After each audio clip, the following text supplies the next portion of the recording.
जीवन रे अनेक मुहूर्त एमिति आसे जेउठी बहुत जंत्रणा बहुत मानसिक समस्या आसी थाए। एहिपरि समय रे तुमे निज समस्यारू दूरेई जीवाकू चेष्टा कर नहीं। जेते शीघ्र एवं मजबूतर सह तुमे निजर प्रत्येक समस्यार सम्मुखीन करिब सेते शीघ्र तुमे सेही समस्यारू बाहर को आसिब।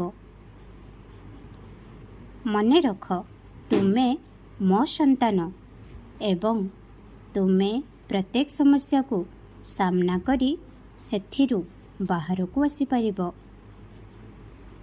एतिकी मने रख कौनसी भी समस्या तुमर साई ठारू बड़ होई परिबो नाही।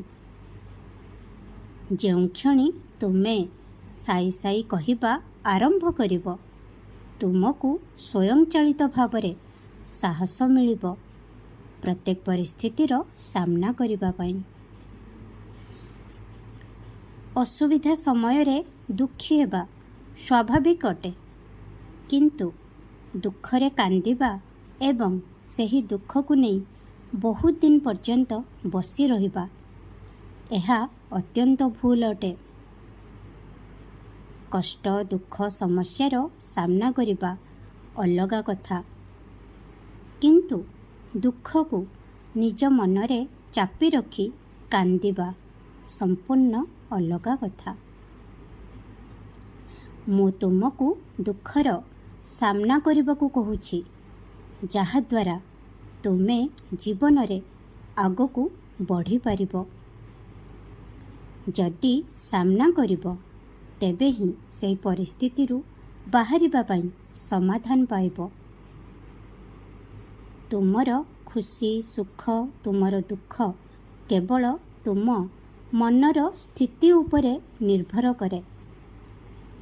जदि तुमे अन्यर मनोबल द्वारा प्रभावित हुई तुमर मनोबल को भी सेमानंक भली करिनियो तेबे एहा तुमर भूल अटे, सेमानंकर नुहे। तुमको तुम मन उपरे नियंत्रण रखिबा उचित। जा हेउना काहिंकी शांत एवं खुशी रुह। मो आशीर्वाद सबु बेले तुम सहित अछि। खुश रे रुह। ओम साई राम, जय साई राम।